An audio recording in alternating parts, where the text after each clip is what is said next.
Ezra chapter 5. Now Haggai the prophet and Zechariah the prophet, a descendant of Iddo, prophesied to the Jews in Judah and Jerusalem in the name of the God of Israel who was over them. Then Zerubbabel son of Shealtiel and Joshua son of Jozadak set to work to rebuild the house of God in Jerusalem, and the prophets of God were with them, supporting them.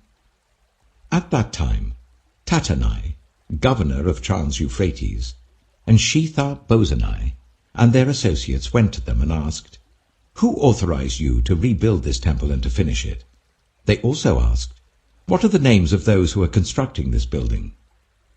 But the eye of their God was watching over the elders of the Jews, and they were not stopped until a report could go to Darius and his written reply be received. This is a copy of the letter that Tattenai, governor of Trans-Euphrates, and Shethar-Bozenai and their associates, the officials of Trans-Euphrates, sent to King Darius. The report they sent him read as follows. To King Darius, cordial greetings. The king should know that we went to the district of Judah to the temple of the great God. The people are building it with large stones and placing the timbers in the walls. The work is being carried on with diligence and is making rapid progress under their direction. We questioned the elders and asked them, "Who authorized you to rebuild this temple and to finish it?" We also asked them their names, so that we could write down the names of their leaders for your information. This is the answer they gave us. We are the servants of the God of heaven and earth, and we are rebuilding the temple that was built many years ago, one that a great king of Israel built and finished. But because our ancestors angered the God of heaven, he gave them into the hands of Nebuchadnezzar, the Chaldean king of Babylon, who destroyed this temple and deported the people to Babylon. However, in the first year of Cyrus, king of Babylon, King Cyrus issued a decree to rebuild this house of God. He even removed from the temple of Babylon the gold and silver articles of the house of God, which Nebuchadnezzar had taken from the temple in Jerusalem and brought to the temple in Babylon. Then King Cyrus gave them to a man named Sheshbazzar, whom he appointed governor, and he told him, "Take these articles and go and deposit them in the temple in Jerusalem, and rebuild the house of God on its site." So this Sheshbazzar came and laid the foundations of the house of God in Jerusalem. From that day to the present it has been under construction, but is not yet finished. Now, if it pleases the king, let a search be made in the royal archives of Babylon, to see if King Cyrus did in fact issue a decree to rebuild this house of God in Jerusalem. Then let the king send us his decision in this matter. Ezra chapter 6. King Darius then issued an order, and they searched in the archives stored in the treasury of Babylon. A scroll was found in the citadel of Ecbatana, in the province of Media, and this was written on it. Memorandum. In the first year of King Cyrus, the king issued a decree concerning the temple of God in Jerusalem. Let the temple be rebuilt as a place to present sacrifices, and let its foundations be laid. It is to be 60 cubits high and 60 cubits wide, with 3 courses of large stones and 1 of timber. The costs are to be paid by the royal treasury. Also, the gold and silver articles of the house of God, which Nebuchadnezzar took from the temple in Jerusalem and brought to Babylon, are to be returned to their places in the temple in Jerusalem. They are to be deposited in the house of God. Now then, Tattenai, governor of Trans-Euphrates, and Shethar-Bozenai, and you other officials of that province, stay away from there. Do not interfere with the work on this temple of God. Let the governor of the Jews and the Jewish elders rebuild this house of God on its site. Moreover, I hereby decree what you are to do for these elders of the Jews in the construction of this house of God. Their expenses are to be fully paid out of the royal treasury, from the revenues of Trans-Euphrates, so that the work will not stop. Whatever is needed, young bulls, rams, male lambs for burnt offerings to the God of heaven, and wheat, salt, wine, and olive oil, as requested by the priests in Jerusalem, must be given them daily without fail, so that they may offer sacrifices pleasing to the God of heaven and pray for the well-being of the king and his sons. Furthermore, I decree that if anyone defies this edict, a beam is to be pulled from their house, and they are to be impaled on it. And for this crime, their house is to be made a pile of rubble. May God, who has caused his name to dwell there, overthrow any king or people who lifts a hand to change this decree or to destroy this temple in Jerusalem. I, Darius, have decreed it. Let it be carried out with diligence. Then, because of the decree King Darius had sent, Tattenai, governor of Trans-Euphrates, and Shethar-Bozenai and their associates carried it out with diligence. So the elders of the Jews continued to build and prosper under the preaching of Haggai the prophet and Zechariah, a descendant of Iddo. They finished building the temple according to the command of the God of Israel and the decrees of Cyrus, Darius, and Artaxerxes, kings of Persia. The temple was completed on the 3rd day of the month Adar, in the 6th year of the reign of King Darius. Then the people of Israel, the priests, the Levites, and the rest of the exiles, celebrated the dedication of the house of God with joy.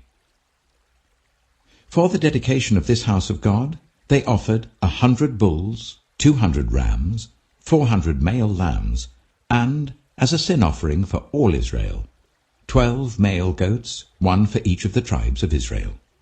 And they installed the priests in their divisions and the Levites in their groups for the service of God at Jerusalem, according to what is written in the book of Moses. On the 14th day of the 1st month, the exiles celebrated the Passover. The priests and Levites had purified themselves and were all ceremonially clean.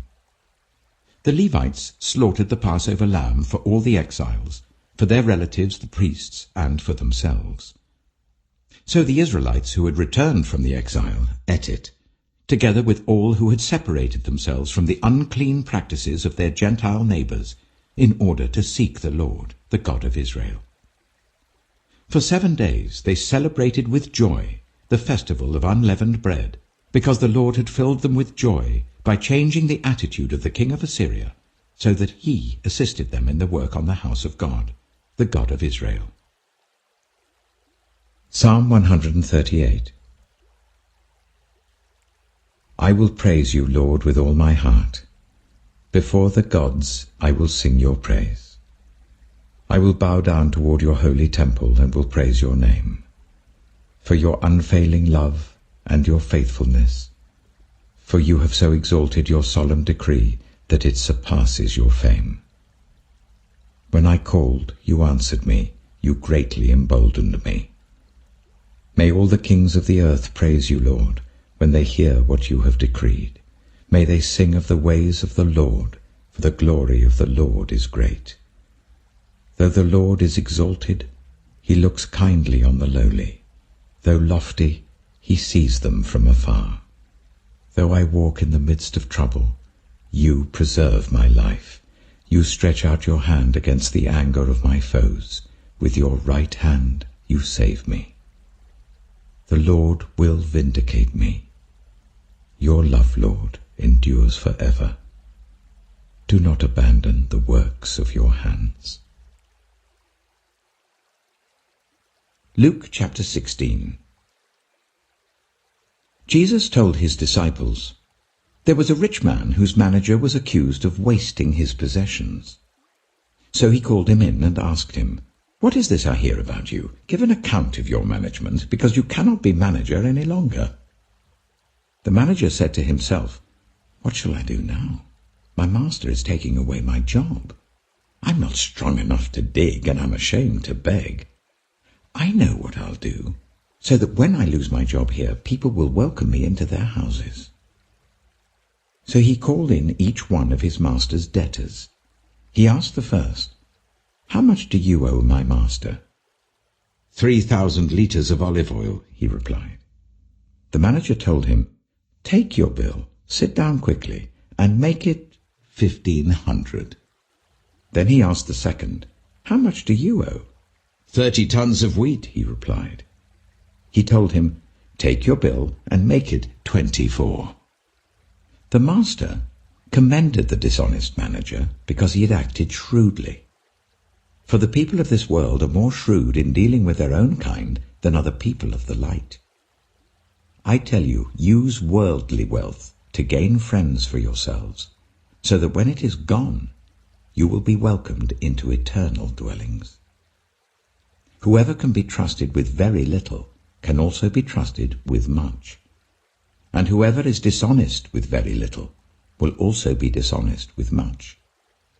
So if you have not been trustworthy in handling worldly wealth, who will trust you with true riches? And if you have not been trustworthy with someone else's property, who will give you property of your own? No one can serve two masters.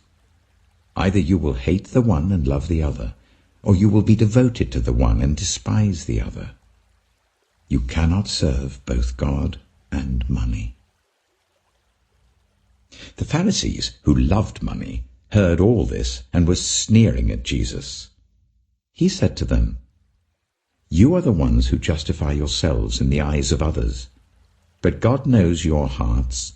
What people value highly is detestable in God's sight." The law and the prophets were proclaimed until John. Since that time the good news of the kingdom of God is being preached, and everyone is forcing their way into it. It is easier for heaven and earth to disappear than for the least stroke of a pen to drop out of the law. Anyone who divorces his wife and marries another woman commits adultery, and the man who marries a divorced woman commits adultery. There was a rich man who was dressed in purple and fine linen and lived in luxury every day. At his gate was laid a beggar named Lazarus, covered with sores and longing to eat what fell from the rich man's table. Even the dogs came and licked his sores. The time came when the beggar died, and the angels carried him to Abraham's side. The rich man also died and was buried. In Hades, where he was in torment, he looked up and saw Abraham far away, with Lazarus by his side. So he called to him, "Father Abraham, have pity on me, and send Lazarus to dip the tip of his finger in water and cool my tongue, because I'm in agony in this fire." But Abraham replied, "Son, remember that in your lifetime you received your good things, while Lazarus received bad things. But now he is comforted here, and you are in agony. And besides all this, between us and you, a great chasm has been set in place, so that those who want to go from here to you cannot, nor can anyone cross over from there to us." He answered, "Then I beg you, Father, send Lazarus to my family, for I have 5 brothers. Let him warn them, so that they will not also come to this place of torment." Abraham replied, "They have Moses and the prophets. Let them listen to them." "No, Father Abraham," he said, "but if someone from the dead goes to them, they will repent." He said to him, "If they do not listen to Moses and the prophets, they will not be convinced, even if someone rises from the dead."